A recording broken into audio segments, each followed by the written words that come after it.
Hi and welcome back to another look behind the scenes of the development of Operation Flashpoint Dragon Rising. Today we're going to be looking at, or rather listening to, audio. Audio plays a massive part in Operation Flashpoint. The sounds in Operation Flashpoint are very authentic. We've strived to record every vehicle and every weapon in the game. We know how passionate people are about the game and how passionate people are about the sounds of the game. Audio element really enhances the visual aspects of Flashpoint. We've got all sorts of different ambiences that really immerse the player in the world, and visuals are just one part of that. Audio plays a very big part as well. For example, when you're walking through a forest or patrolling a forest, you get ambient bird song, and the guides have actually gone out and found the animals that inhabit that part of the world to make sure it's authentic. Silence can be just as important as terrific noises.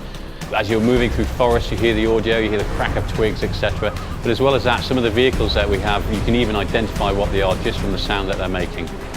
We're allowed to mic up these tanks and vehicles with many mics just to get every intricate detail of doors opening, closing, engines, interior sounds of these vehicles moving, all of which you'll hear in the game. We use audio as a tool in Flashpoint. It lets you know that you're under fire. It lets you know where the fire's coming from. Audio plays a vital role within every mission in Operation Flashpoint. It's really important to dictate the mood of what's going on, whether you're hearing very long distance gunfire and combat to know where particularly large engagements happening, or whether you're using it to cue in where the enemy are located for Spec Ops missions. Artillery is one area where the audio really helps the visual aspect of the game. When artillery shells land across the valley, you actually get the sound delay. So you'll see the flash, you'll see the explosion, and then we model the speed of sound, so the actual shockwave and shake as the bass kind of hits you from the explosion.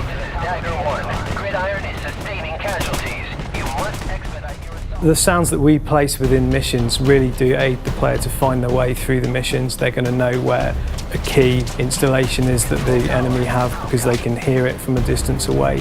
They're going to know where quiet areas are away from forces because they can hear crickets chirping. In Flashpoint we use audio to really enhance the immersion the player gets from being in certain situations. So when they enter a building, gunshots feel louder, explosions sound more muffled if they're happening outside.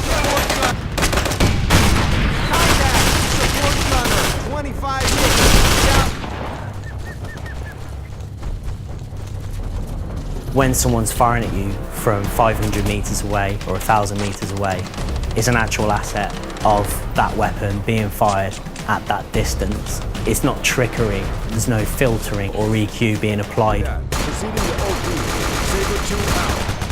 We went to the Marines Production Assistance Office specifically to make sure that what we had matched Marine procedures and Marine conduct, so that we had a very genuine feel of how Marines actually talk. We have different stress states for your squad speech. So, for example, if you're under fire, your squad will use a loud, clear voice to project their orders. If you're in the stealth mode, your guys will be whispering and it'll be a forced whisper. One of the best feelings in Flashpoint, and the one that gives you the fear the most, is hearing the bullets whiz and snap past your head and hit the brick wall in the background and smash a window and hit the stairs and zing off it.